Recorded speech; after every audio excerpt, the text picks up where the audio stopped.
नमस्कार, बहुत स्वागत है आप सभी का। देख रहे हैं आप हमारा खास कार्यक्रम और आपका पसंदीदा कार्यक्रम राम नारायण राम।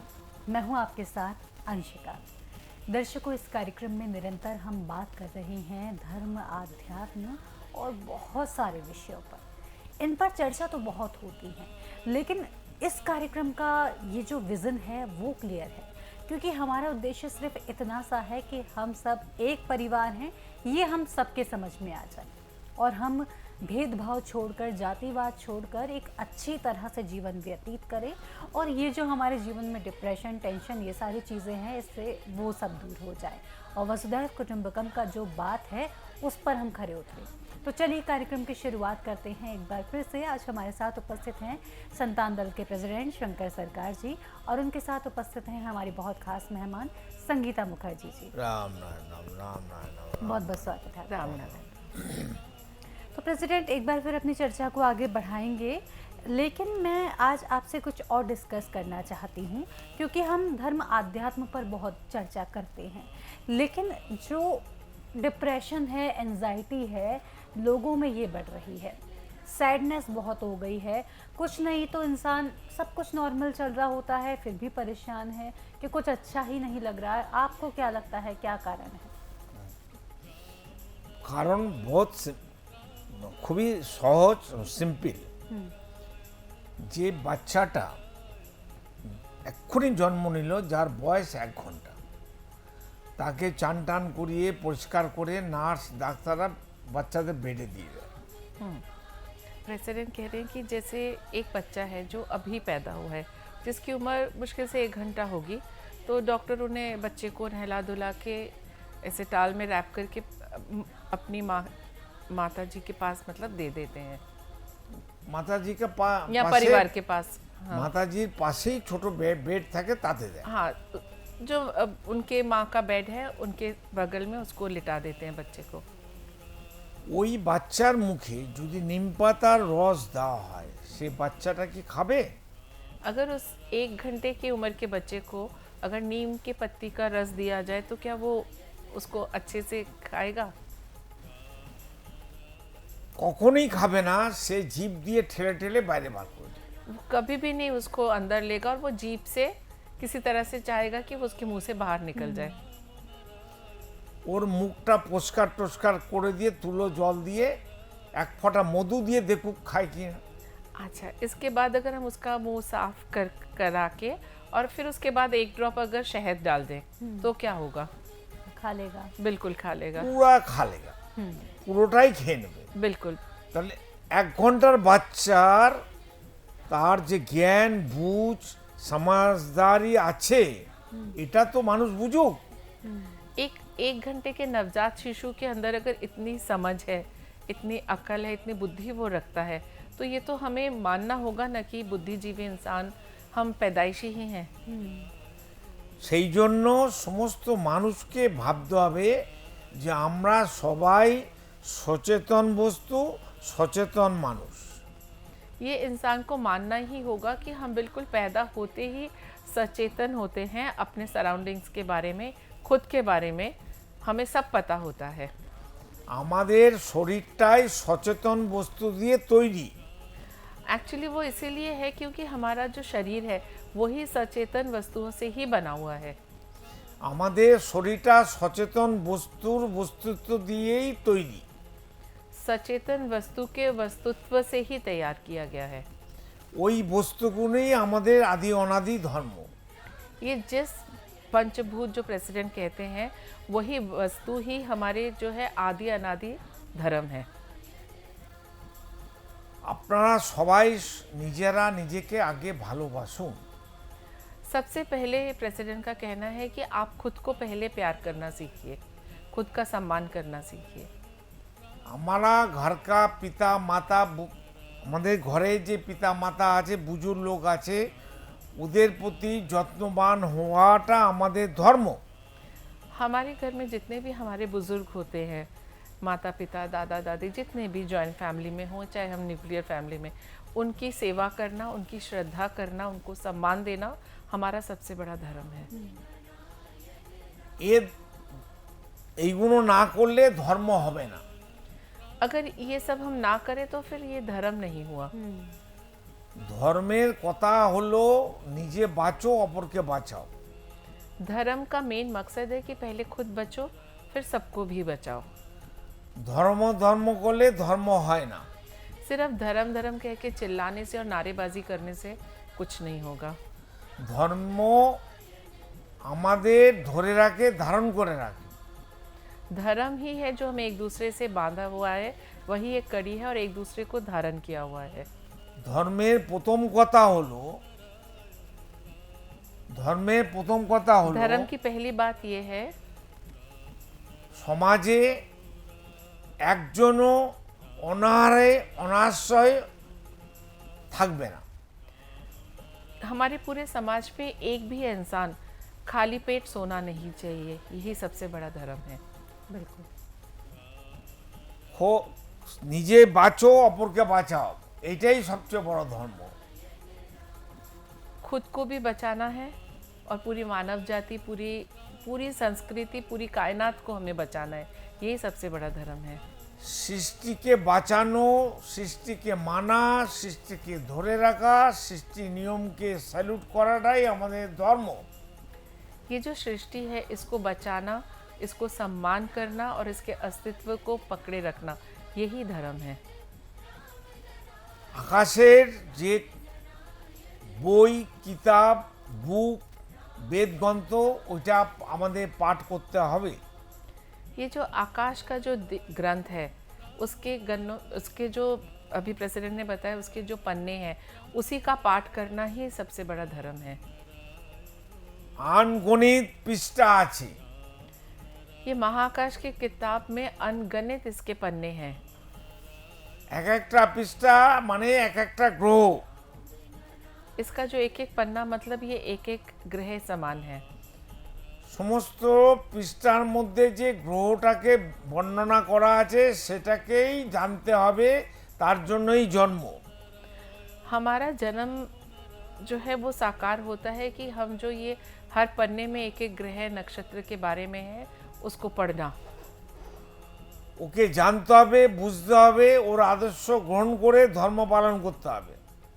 ये हमें जानना होगा, समझना होगा, उसके आदर्शों का पालन करना होगा। ওইটাই আমাদের আদি অনাদি ধর্ম। यही हमारा आदि और अनादि धर्म है।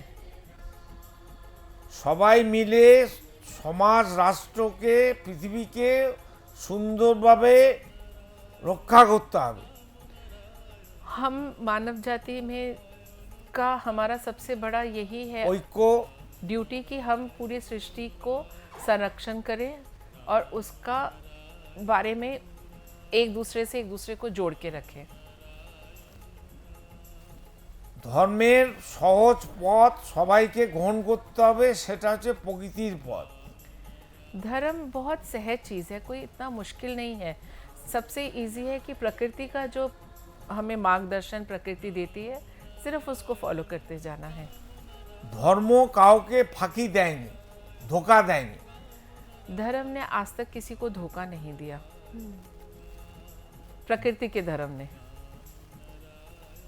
মানুষকে ভাবতে হবে আমি কোত্থেকে এলাম, কোথায় যাব, মৃত্যুর পরে কি নিয়ে যাব।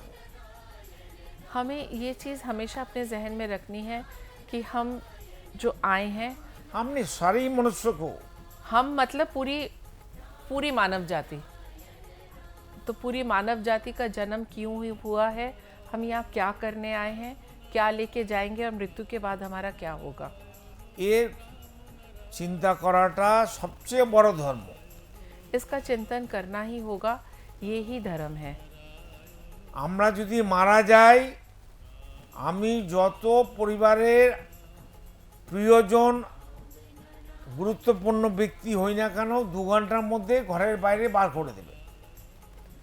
हम जो एक परिवार में सदस्य की तरह रहते हैं, लेकिन अगर हमारी मृत्यु हो जाती है तो 1-2 घंटे के अंदर ही हमें तो घर से बाहर निकाल दिया जाता है।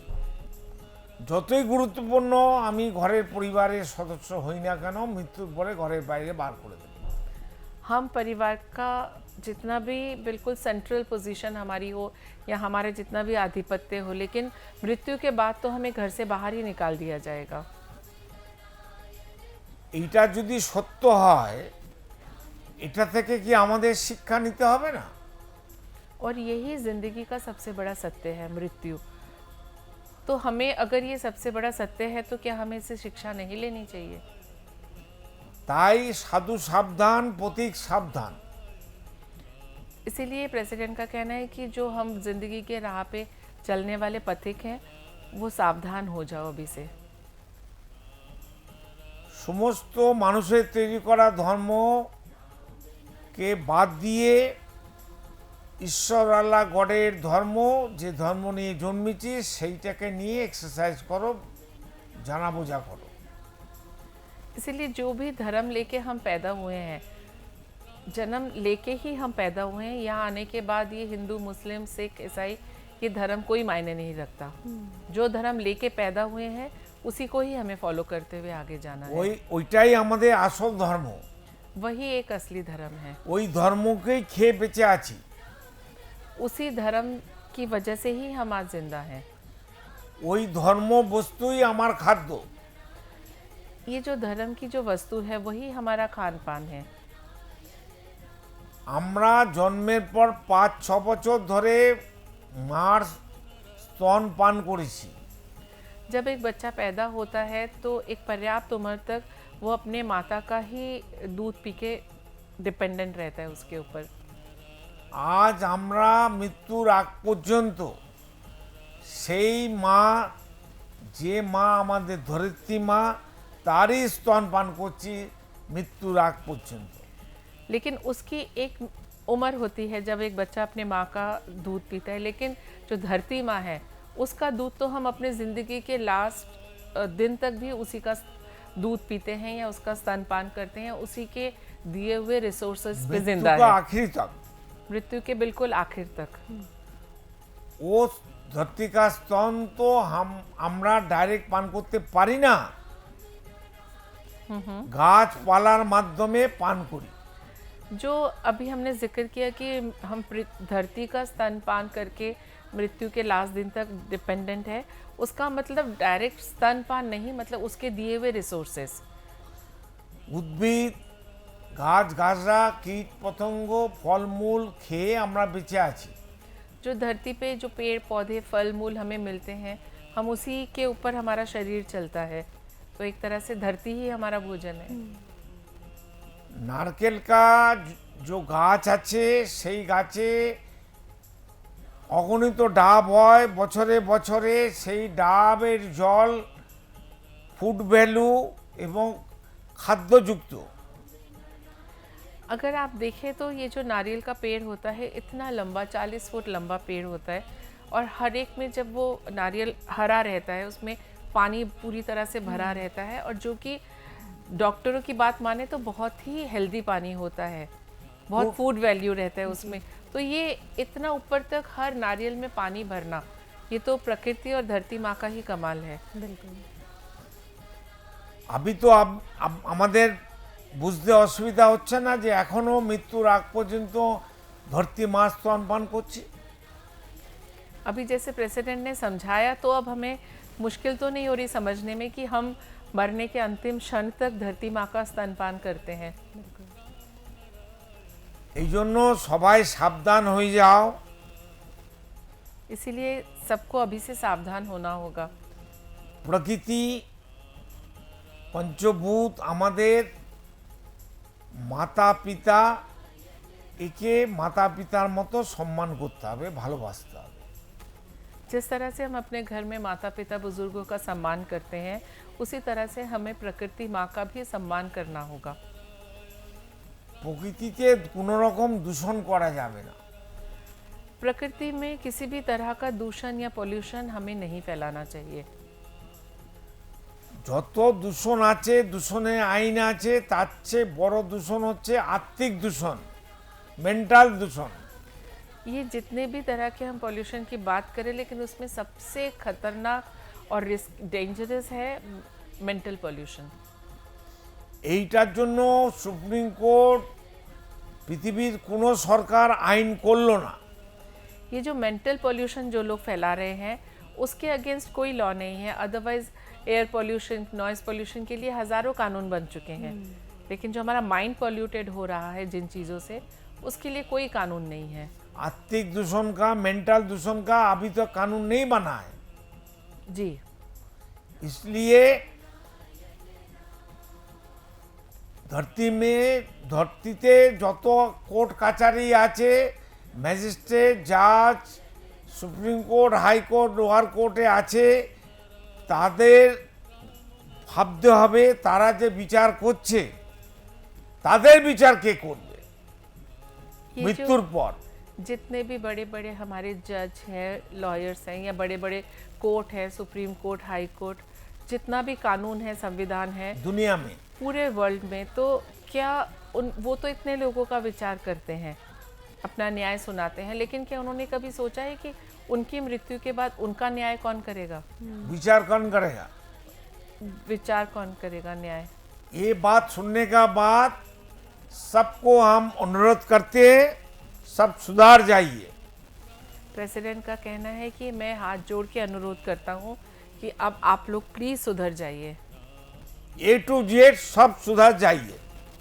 जी, আপনারা সবাই আমার আত্মার আত্মীয়, आप सब मेरे आत्मा से जुड़े हुए आत्मीयगण हैं।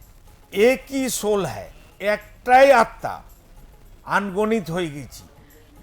हम एक ही आत्मा से निकल के अनगिनत इंसान बने हैं, लेकिन आत्मा एक ही है, সত্তা একটাই। एक ही सत्ता है। ওই সত্তাকে প্রত্যেককে সম্মান, ভালোবাসা, প্রেম, প্রীতি, যত্নবান হতে হবে। उस जो एक सत्ता के प्रति हमें प्रेम, प्रीति और एहसान मानना, उसका हमें हर इंसान को इसको मानना होगा। আপনারা সবাই নিজেরা নিজেদের এই চিন্তার সঙ্গে যুক্ত হন। अब बहुत समय आ चुका है कि इस चिंता की तरफ चिंतन किया जाए। সমস্ত পলিটিক্যাল পার্টির মেম্বারদের বলবো, মিনিস্টারদের বলবো, এমএলএ এমপিদের বলবো, আপনারা একটু রাত্রিবেলা চিন্তা করুন শোয়ার আগে। प्रेसिडेंट का हर पॉलिटिकल पार्टी, हर नेता, हर किसी से ये अनुरोध है कि एमएलए एमपी जितने भी हमारे पॉलिटिशियंस हैं, एमएलए, एमपी, मिनिस्टर्स, कि सारे अपने दिन के कार्यक्रम के बाद वो लोग रात को सोने से पहले थोड़ा चिंतन करें, थोड़ा मेडिटेशन करें और सोचें इस बारे দেশের জন্য ভাবুন। में, देश के भले के लिए थोड़ा चिंतन करें। बिल्कुल प्रेसिडेंट, आपने जिस तरह से बोला कि देश के लिए चिंतन करना उनका बहुत ज़्यादा ज़रूरी है, क्योंकि वही हैं जो पूरे देश के लिए निर्णय लेते हैं, क्या सही है क्या नहीं है। और साथ ही साथ हम सभी को भी राम नारायण राम का जाप करना ज़रूरी है, जिससे हम अपने विवेक से जुड़ पाएँ और विवेक की बात को सुन पाएँ। इसी के साथ आप दोनों का बहुत बहुत धन्यवाद हमसे जुड़ने के लिए। রাম राम নারায়ণ नारायण राम। সবার মঙ্গল হোক, কল্যাণ হোক। दर्शकों, इसी के साथ आज के इस कार्यक्रम में इतना ही। उम्मीद करती हूँ कार्यक्रम पसंद आया होगा, साथ ही साथ आप बहुत कुछ समझ रहे होंगे, सीख रहे होंगे और बालक ब्रह्मचारी जी के नज़रिए से और भी ज़्यादा जान रहे होंगे, चीज़ों को अलग दृष्टि से समझ रहे होंगे। इसी के साथ लेती हूँ इजाज़त, फिर होगी मुलाकात, तब तक के लिए नमस्कार। आप देख रहे हैं हमारा खास कार्यक्रम राम नारायण राम शंकर सरकार जी के साथ राम नारायण रामशाह। यह एक महाध्वनि और बीज मंत्र है। यह सभी समस्या का संपूर्ण समाधान है। आप लोग इन्हें अपना के देखिए, मन और दिल में क्या प्राप्त हो रहा है। इस कार्यक्रम का विशेष उद्देश्य इसका प्रचार और प्रसार के साथ ही प्रत्येक मनुष्य की मुक्ति का मार्गदर्शन है, और यह आपकी दिल की बात है। इस मार्ग पर पुण्य और मुक्ति निश्चित है। इस कार्यक्रम के माध्यम से संतान दल द्वारा चलाए जा रहे श्रेष्ठ सेवाओं से जुड़कर सबके कल्याण के लिए इस नए कार्य का हिस्सा बन सकते हैं और वृद्धाश्रम, गौशाला, गरीब और वंचित बच्चों की शिक्षा का भी सहयोग और समर्थन कर सकते हैं। संतान दल सबका एक ही परिवार है। अकाउंट नेम संतान दल, account number 266505000657, IFSC code ICIC 000265। पूरी तरह जानने के लिए आप संस्था के फोन नंबर पर संपर्क कर सकते हैं। Phone number 6291342066, 9836073503। Email ID santandal1960@gmail.com।